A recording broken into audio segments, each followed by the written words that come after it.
விக்னேஸ்வராய நமக. உங்கள் அபிமான அனந்தலை வாழ்வது ஏழாயிரத்தி கலந்த வணக்கத்தை தெரிவிச்சுக்கிறேன். இந்த பதிவு எதுக்காகனா, நடைபெறுகின்ற மாத பலன் ஆங்கில மாதம் வலிவரிசை நாம காண இருப்பது மார்ச் மாத பலாபலனை பார்க்க போறோம். ரிஷபத்தை பொறுத்த வரைக்கும் சுக்கிரன் என்று சொல்லக்கூடிய அமைப்பு நம்ம ராசிநாதன். நம்ம ராசிக்கு 10ஆம் இடத்துல இருக்காரு. 5 கிரகங்களின் கூட்டமைப்பு என்று சொல்லக்கூடிய சூரியன், புதன், சுக்கிரன், செவ்வாய், ராகு என்றாமே ஒன்று கூடி இருக்காங்க ஐயா. இந்த நேரத்துல நம்மளுக்கு நடைபெறுகின்ற அமைப்பு எதுனா, வேலை சார்ந்த விஷயம், முக்கியமாக தாயார் சார்ந்த விஷயத்திலையும் அனுகூலத்தை பெறுகின்ற வண்டி வாகனம் இல்லைன்னா வண்டி வாகனம் வாங்குறதுக்கான பாக்கியம் எல்லாம் இந்த நேரத்துல ஏற்பட போகுது.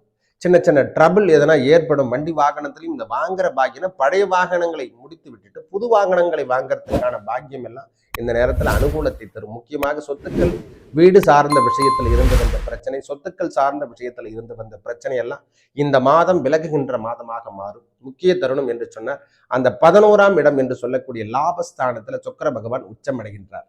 ரிஷபத்தை பொறுத்த வரைக்கும் ராஜநாதன் என்று சொல்லக்கூடிய ராசிநாதனை சுக்கிர பகவான் உச்சம் அடைகின்ற நேரத்துல நம்ம உடல் சார்ந்த விஷயத்திலும் கொஞ்சம் அக்கறை எடுத்துக்கணும். இந்த நேரத்துல 11 என்று சொன்னாலும் பாதகத்தை தரும். அங்கே உச்சம் பெறுகின்ற நேரம் செலவீனங்களும் அதிகரிக்கக்கூடிய காலமாகும், லாபத்தை தருகின்ற காலமாகும், சொத்துக்கள் வாங்கறதுக்கான பாக்கியமாகவும் இந்த நேரத்தில் இருக்கும். ஐயா, வரவு சார்ந்த விஷயம் குறைவே இருக்காது. இந்த மாதம் வரவு சார்ந்த விஷயங்கள் அதிகரிக்கக்கூடிய காலம் என்று கூட சொல்லலாம்.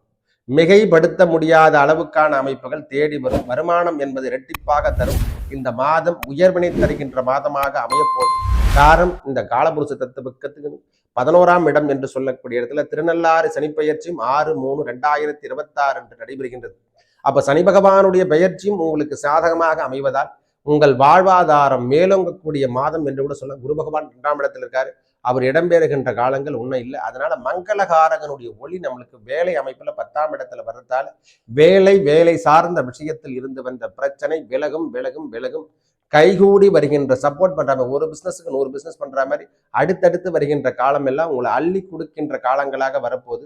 யோகம் தருகின்ற இடத்துல கிரகங்கள் அமர்ந்திருப்பதால வண்டி வாகனங்களை வாங்கறதுக்கான பாக்கியம், புதிய வாகனங்களை விட்டு பழைய வாகனங்களை வித்துட்டு புதிய வாகனங்களை வாங்கறதுக்கான பாக்கியம் இல்லை, அதையும் சரி பண்ணி அமைப்புகள் தேடி வரும். நல்லதெல்லாம் நடக்கும். நன்றி, வணக்கம்.